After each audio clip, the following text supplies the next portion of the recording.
Aishling Quine. I'm a process engineer and I work at Intel.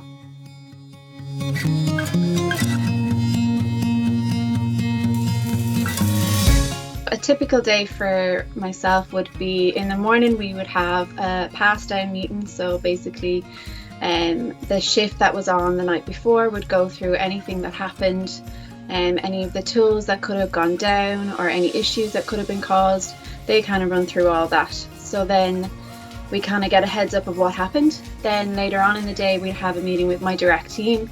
But the main part of the job of a process engineer would be looking through the charts and the data that would come in from our tool set to make sure that it's up and it's healthy, it's running production well, and if there was something that was potentially going to cause an issue, we would check that and make sure that we could action it straight away rather than leaving it a long time.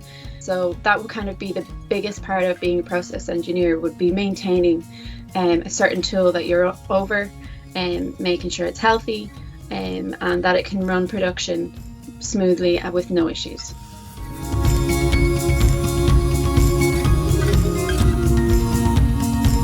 The time management, because you can have days where 5 or 6 things come at you at once and you need to prioritize what is most important and what needs to be actioned straight away, and then what can be pushed slightly so that you can deal with it a little bit later on in the day.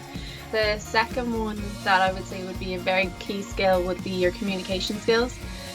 Because within Intel there are so many different people from different backgrounds that may not have English as their first language, so you need to be able to be clear and concise and be willing to pick up the phone or send an email to someone explaining a problem, asking for help. With Intel you could be dealing with people who are in the States or people who are in Israel, so you'd need to have strong communications and not kind of have that fear of like, oh, maybe they won't understand me or anything like that. Just explain what the issue might be and you can work with someone that way. So communications would be a really big one.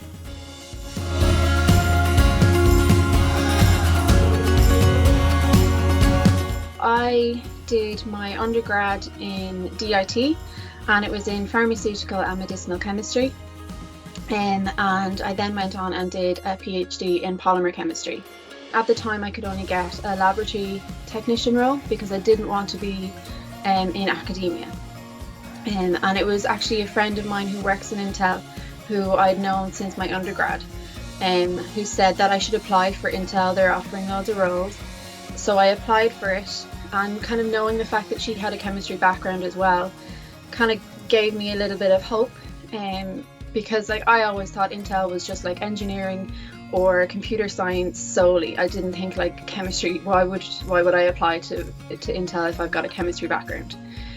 But because she did the same undergrad as I did and she worked in Intel, I thought maybe it might be worth a try. So I applied, had an interview, and I got the role. But one of the biggest things that I noticed when I started in Intel was it actually didn't make a huge difference what science or engineering background you actually had, because within Intel you are given all the tools that you need to succeed in the role, regardless if you're a process engineer or a technician or as a manager role, you're given everything that you need to succeed. So as long as you have a science or engineering background of any discipline,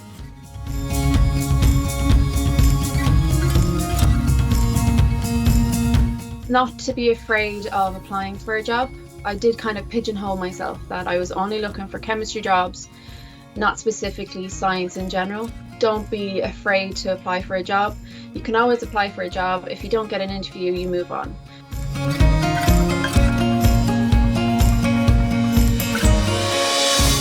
Intel has a very strong policy on equality, so they don't really mind if you're male or female. As long as you can do the job, everyone is happy. In Intel, everyone is a team player.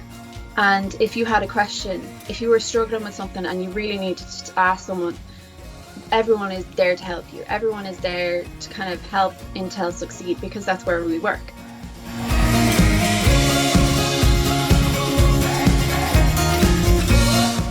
It was strange for everybody.